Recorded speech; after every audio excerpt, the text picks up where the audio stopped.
சமநிலையில் இருக்கிற ஒரு அமைப்பு மேலே ஒரு பாதிப்பை ஏற்படுத்தினோம்னா அந்த பாதிப்பை ஈடு செய்யக்கூடிய திசையில் வந்து அந்த வினை வந்து நிகழும். இது வந்து லீச்சாச்சர் பிரின்சிபிள் நம்ம சயின்ஸில் படிக்கிறது. இது வந்து நேச்சருக்கு அப்சல்யூட்டாக பொருந்தும். நான் ஒரு வாரத்துக்கு முன்னாடி ஒரு வீடியோ வந்து போட்டிருந்தேன். நம்ம முல்லை பெரியாறில் வந்து ஆக்கிரமிப்பு வந்து அதிகமாயிருச்சு, அதனால அது வந்து இயற்கைக்கு ரொம்ப பாதிப்பு ஏற்படுது, இது வந்து அதுவே அதை சீர் அமைத்துக்கிறோம் அப்படின்னு சொல்லிட்டு. ஏன்னா நேச்சர் வந்து ஃப்ளெக்சிபிள், வளைமே தவிர ஒடியாது. அது எந்த அளவுக்கு வளைக்கிறோமோ அது எதிர்வினை ஆகற்றப்ப அந்த அளவுக்கு நமக்கு பாதிப்பு வந்து இருக்கும். இப்போ வந்து நான் வீட்டில் வந்து நண்டு குழம்பு வச்சுக்கிட்டு இருக்கேன், ஆனால் எல்லா பேரும் ஆற்றுல போய் அதை வந்து ஒரு சீன் மாதிரி பார்த்துக்கிறேன். இதுக்கப்புறம் அந்த வீடியோவும் அந்த கான்சிக்வன்ஸ் அந்த வீடியோ ப்ளே ஆகும் பாரு. நம்ம முல்லை பெரியாற்றில் வந்து இந்த ஆக்கிரமிப்புகள் அதிகமாகிடுச்சு. இவ்வளோ அகலம் இருக்க வேண்டிய அந்த முல்லை பெரியார் ஆற்று வந்து ஆக்கிரமிப்பு அதிகமாகிறதுனால ஒரு கான்சிக்வன்ஸ், அதோட விளைவு என்னென்னா இந்த மூங்கில் மரம் வந்து சாஞ்சிருச்சு.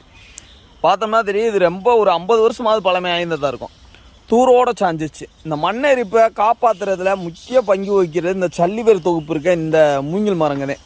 அதே இப்படி சாயுதுன்னா இது எந்த அளவுக்கு விளைவுகளாக இருக்குன்னு பாரு. ஒரு கரெக்டான எக்கோசிஸ்டத்தில் ஒரு சின்ன பாதிப்பை ஏற்படுத்தினாலும் அது பெரிய அளவில் பாதிக்கும். நம்ம கரையை அங்கிட்டு போட்டோம்னா அது வந்து தண்ணி இங்கிட்டு வரும், அப்புறம் தண்ணி இங்கிட்டு வர்றப்ப அங்கிட்டு நம்ம சிக்சாக் மோசனாக இருக்கும். ஒரு சின்ன அஃபெக்ட்னஸ் நம்ம கூடலூரில் ஏற்படுத்தினாலும் கும்மிளியில் ஏற்படுத்தினாலும் அது பாளையம் வரைக்கும் பாதிக்கும். எவ்வளோ மக்கள்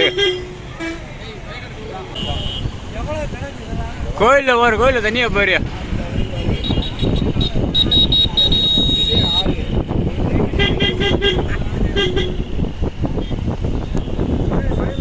இது ஊரை வாயில ஊரை வெட்டி வயல் தண்ணி தான் கிடக்கு.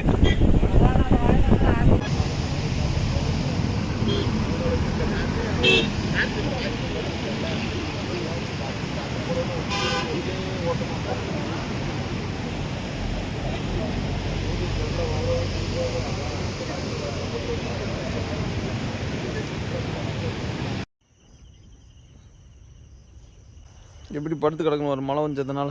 ஃபுல்லாக வயல், இது ஃபுல்லாக வயல், வயல் ஊரம் தண்ணி கிடக்கு வரு. அங்கே ஒரு 6 வயல் ஒன்றா இருக்கு வரும் அப்படியே. இது என்ன ஊர்? மார்க்கோட்டை சின்ன மூணு வழியில் இருக்கு.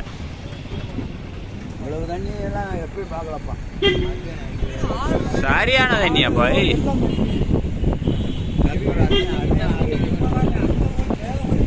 இதே 6